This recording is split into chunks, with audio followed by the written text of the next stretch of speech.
劬勞的祭司第27章，購買第二筆產業。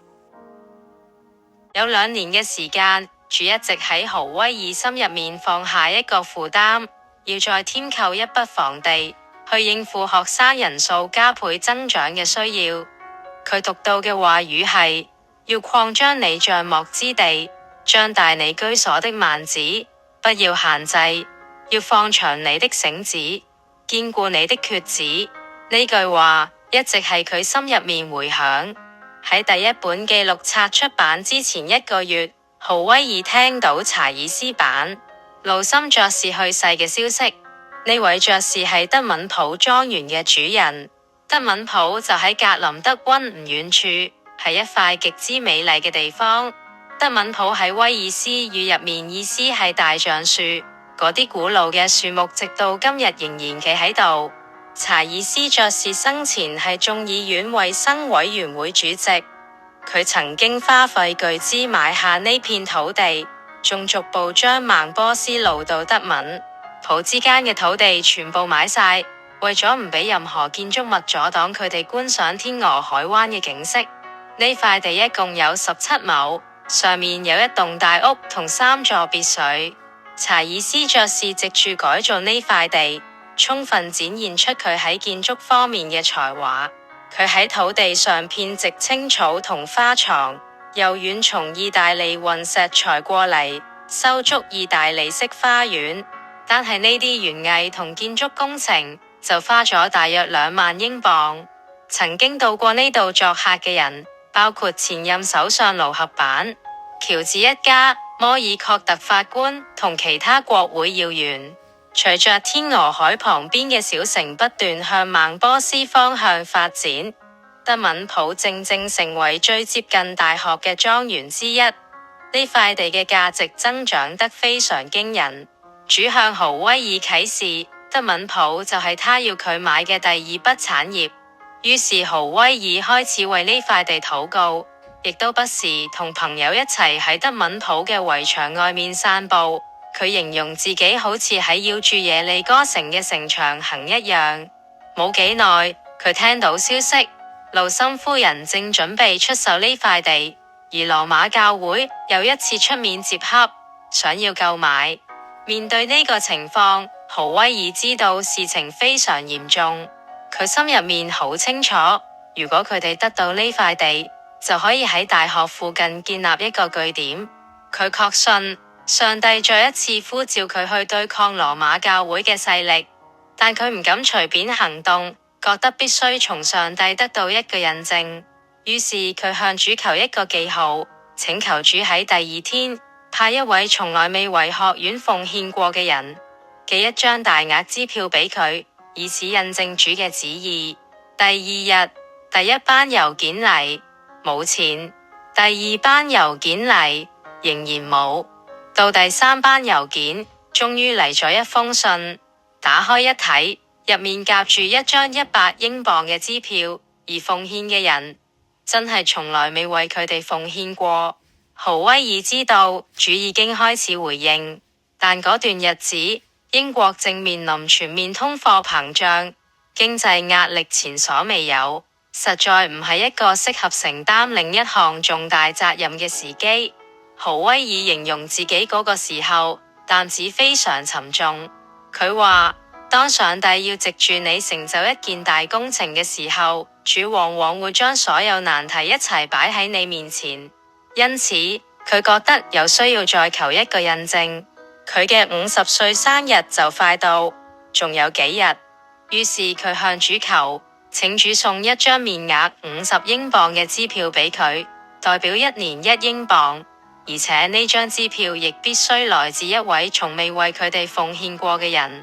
佢回憶話，生日前1晚嘅聚會，佢哋先讚美，先感恩，先宣告得勝，全場都充滿信心，相信主要佢哋成就奇妙大事。第2朝早，全院教職員同學生都一齊等郵差。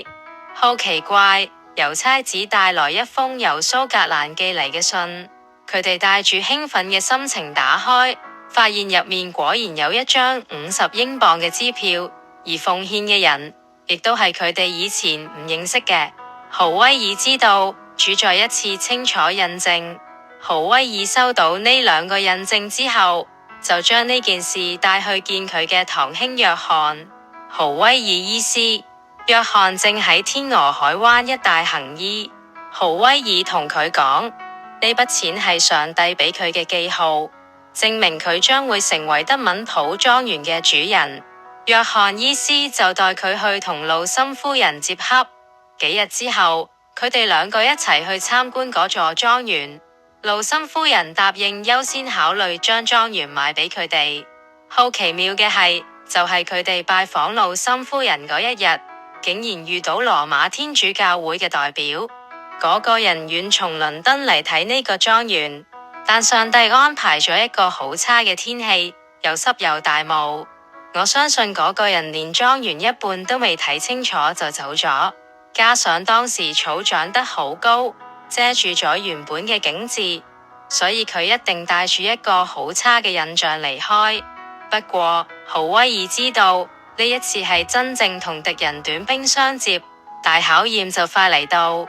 佢心入面諗，當初佢哋為格林德溫出價超過實際成交價4000鎊，今次德敏普又應該出幾多呢？佢哋去揾一位房地產經紀人，講出自己心入面嘅數字。嗰位經紀人好願意幫佢，叫佢周末過後再打電話去。豪威爾回憶話，嗰陣時佢心入面嘅感受非常沉重。佢諗，我對格林德溫嘅責任仲未完，而家又要再背起差唔多1萬鎊嘅責任。嗰個星期六夜晚，佢喺床上反來覆去瞓唔着，於是落樓去思想呢件事。佢話呢個等於喺身無分文嘅情況下，冒險變出幾千鎊嚟。佢話只有嗰啲扶住嚟唔回頭嘅人，先會明白呢種意義。相比起背負呢種重擔，一般嘅飲食實在算唔上乜嘢。佢話，我唔會為自己嘅家庭咁樣做，除非係為咗上帝嘅國度。魔鬼好清楚咁提醒佢，如果佢買下格林德溫旁邊嘅德敏普，佢就一定會上破產法庭。佢話，嗰一刻我似乎已經睇到自己企喺破產法庭上嘅樣，但同一時間，佢亦都記得自己喺蘇格蘭曾經講過一句說話，就算我用1萬鎊買下格林德溫，而第二日天主教徒將佢燒成灰燼，我仍然會話呢一項投資係最值得嘅。佢繼續講，我唔單止願意為德敏普而破產，我亦都願意為咗將佢從羅馬教會手中救出嚟，流盡最後一滴血。佢話，當我講出呢番說話嘅時候，我個心即刻釋然咗。第二日星期日，佢出去講道，佢形容自己嗰日嘅講道好似小鳥自由飛翔咁釋放，因為耶和華已經喜悅。星期一早上，佢返到天鵝海灣，即刻去揾嗰位房地產經紀人，想知道佢同買主接洽嘅結果。因為經紀人仲未返到公司，佢就喺街上行下等佢。就喺呢個時候，佢遇到一位朋友，嗰個朋友同佢講，呢個周末一直掛住佢，心入面為佢祈禱。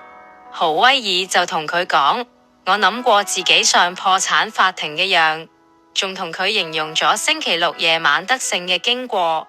嗰位朋友聽完之後，佢喺度諗咗一陣，然後同佢講，你點解要單打獨鬥呢？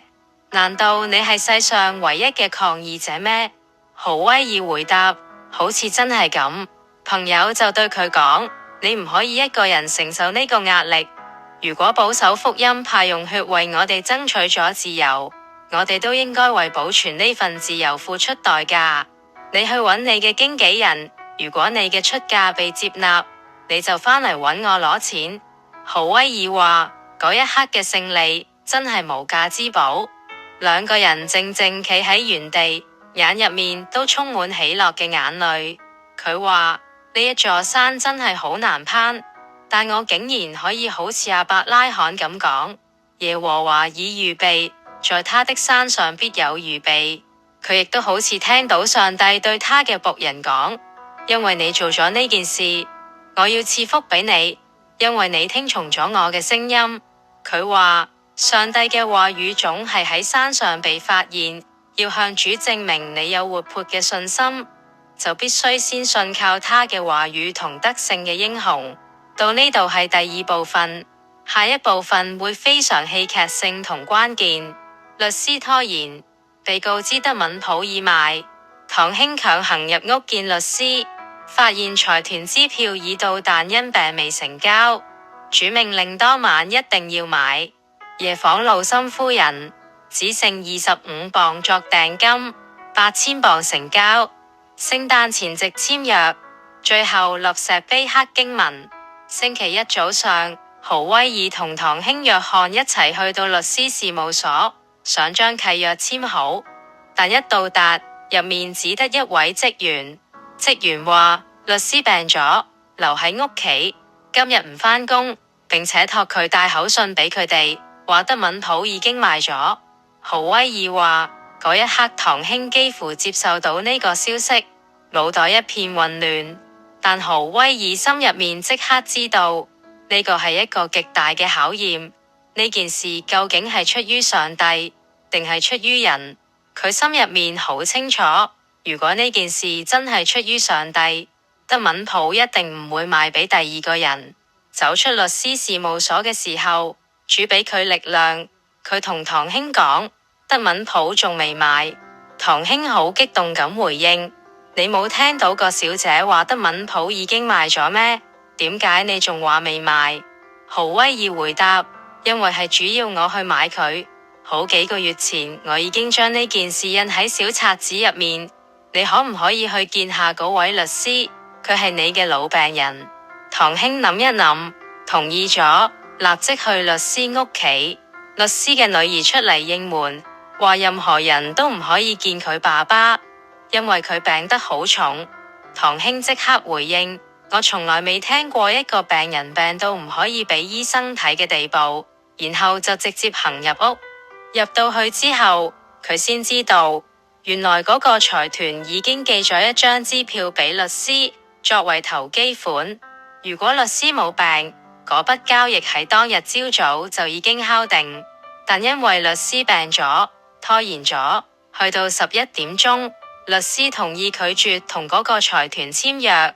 就喺嗰一刻，主對豪威爾講，你必須喺今晚買下德敏普，否則就永遠唔好再買。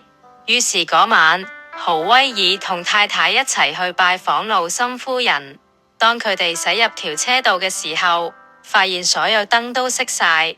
敵人喺佢耳邊講，你睇下，佢哋知道你哋要嚟，所以關晒燈，表示唔歡迎你哋。不過豪威爾冇退縮，照樣入去。見到魯森夫人之後，佢話自己仲好猶豫，仍然考慮緊究竟係賣咗呢個莊園，定係為自己保留。豪威爾提醒佢，佢之前曾經答應過會優先賣俾佢哋。佢嘅女婿亦都喺旁邊證實，佢確實講過呢句說話。跟住豪威爾提出比嗰個財團高500磅嘅價錢，於是交易就咁樣成交。女婿要求佢喺正式簽約之前先俾一啲訂金律師，但當時豪威爾同太太全部嘅財產只有25磅，係當日收到嘅2筆奉獻。呢25磅就成為佢哋嘅頭期款。契約喺聖誕節前夕簽妥，成交價係8000磅。3日之內，豪威爾收到5筆奉獻，分別係250磅、300磅、50磅、25磅同50磅，加埋另外一啲小額奉獻，啱啱好夠付法定要求嘅最低成數，使佢對呢筆產業嘅權利得到保障。佢冇接受幾個月前嗰位朋友好心嘅提議，但呢位朋友後來仍然提供咗好多實質上嘅幫助。去到1930年嘅聖靈降臨節，大約有1000位由威爾斯各地嚟嘅人一齊聚集，慶祝學院成立6週年，並且將德敏普奉獻為學院用地。喺大屋前面嘅草地上，本來有一座4英尺高嘅石碑，上面有一個雕像，嗰個雕像後來被拿走。喺石碑兩邊各刻上一句經文，作為上帝成就大事永遠嘅見證。一句係耶和華已預備，出自創世記22章12節。另一句係信就是所望之事的實底，出自希伯來書11章1節。就咁，第二筆產業完成，唔係靠人，唔係靠錢，唔係靠膽，係靠信心，靠信服，靠上帝。主啊，我哋多謝你，因為你係那位呼召人走信心之路嘅神，你亦都係那位親自預備一切嘅神。主啊，你點樣帶領豪威爾一步一步行過恐懼，行過壓力，行過不可能，你今日都一樣可以帶領我哋。當前路未清楚，當資源未到位，當環境充滿威嚇，求你教我哋唔退後，唔妥協，唔向恐懼低頭。主啊，求你將一顆完全信靠你嘅心放喺我哋裏面，唔靠自己計算，唔靠人嘅方法，只係靠你嘅話語，靠你嘅應許。就算要付代價，就算要冒風險，就算要被誤解，我哋都選擇信服你。主啊，求你賜我哋勇氣，好似亞伯拉罕一樣，喺山上宣告耶和華已預備，亦都好似豪威爾一樣，就算面對破產，面對失去，面對攻擊，仍然站穩，唔退縮。主啊，我哋將自己再一次交喺你手中，你要我哋去邊，我哋就去；你要我哋做乜，我哋就做，因為我哋相信你嘅呼召一定帶住你嘅供應，你嘅道路一定有你嘅同在。奉主耶穌基督嘅名祈求，阿門。